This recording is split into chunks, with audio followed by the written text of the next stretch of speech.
pretty insane to think that SpongeBob has been running now for 25 years. In that time, we've gotten some of the most iconic animated moments in TV history. Sweet Victory at the Bubble Bowl, the Campfire Song, Dirty Dan and Pinhead, that's just to name a few. But for all those times we were given lighthearted, comedic bits, sprinkled in were some much darker themes and episodes.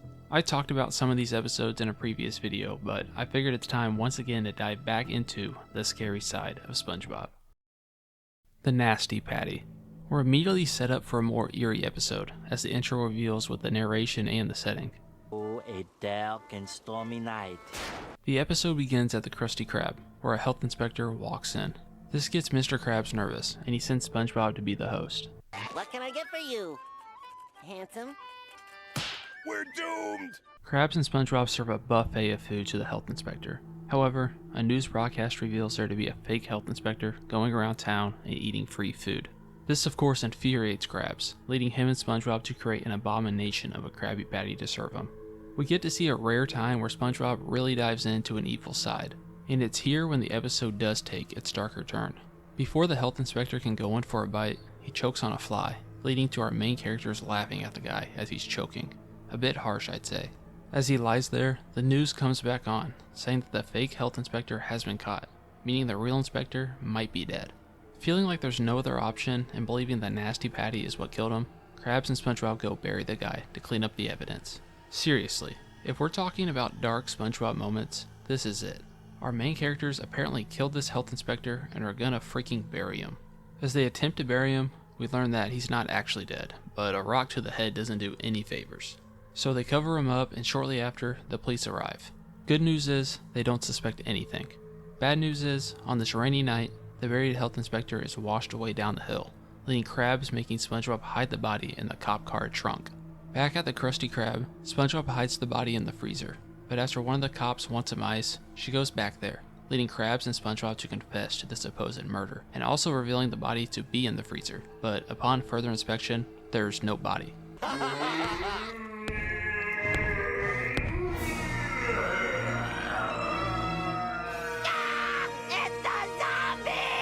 Everyone then believes this to be a zombie, with the police beating the shit out of him.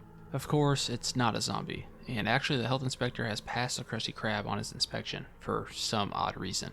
The whole, we killed the health inspector, let's go bury him, is a complete 180 in tone. While not the scariest episode per se, if you throw in the chilling nighttime stormy setting, this makes for a pretty dark episode, if you ask me. Wormy.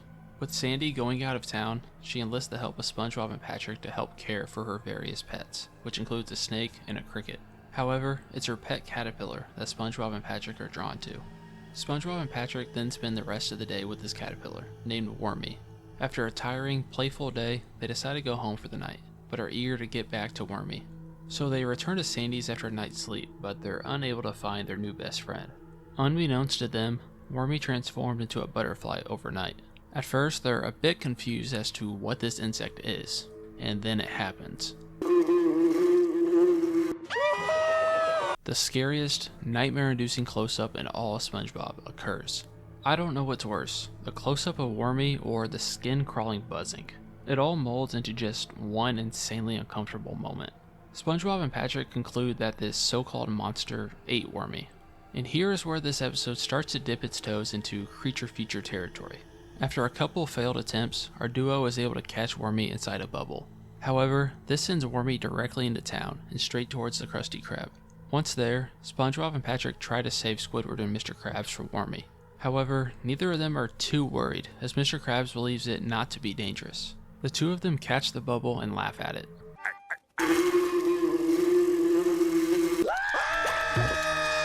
As if the first wasn't enough, we get another terrifying ass close-up.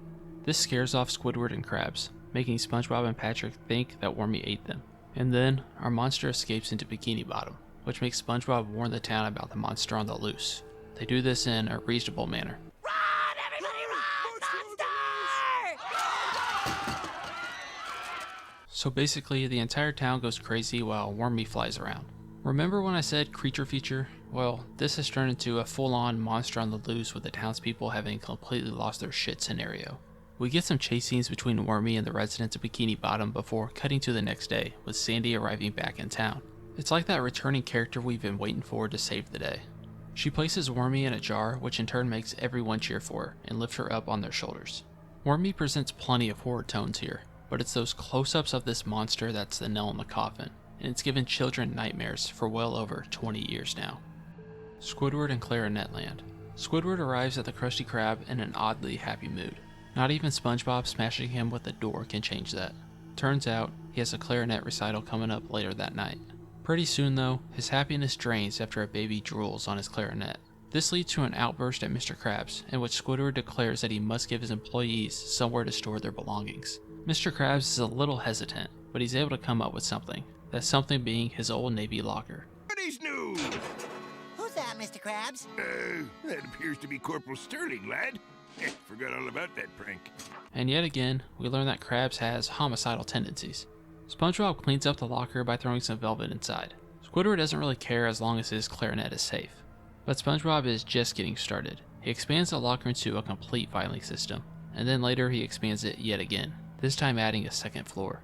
And this is where things start to get so insane that it might be hard to follow, and I apologize.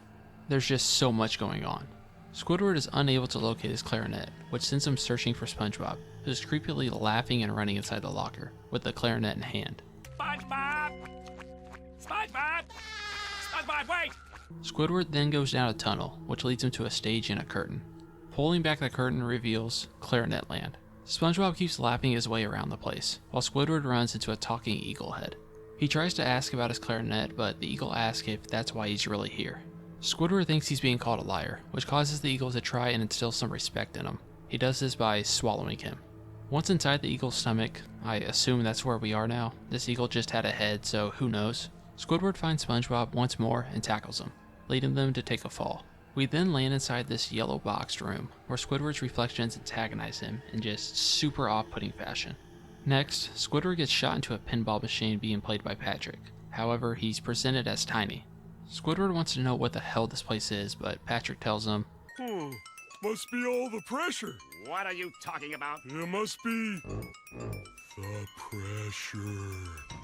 I have no clue what he's talking about, but it's a pretty ominous statement. Finally, a vacuum grabs Squidward and shoots him into space, where he's able to float over to SpongeBob and grab him.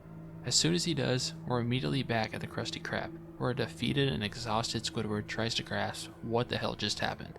SpongeBob of course has a clarinet, which pisses Squidward off. He throws him into the locker, chains it up, and ships him out on a bus. Later that night, Squidward's recital goes horrible after SpongeBob shows up in his clarinet case, although he was just trying to give him his clarinet back. Alright, that was a lot. Squidward in Clarinet Land is a freak show of an episode. We have a creepy ass talking eaglehead, evil doppelgangers, and just plenty more bizarre visuals. In all, just a variety of fever dream nightmares, and one of the strangest and scariest SpongeBob episodes.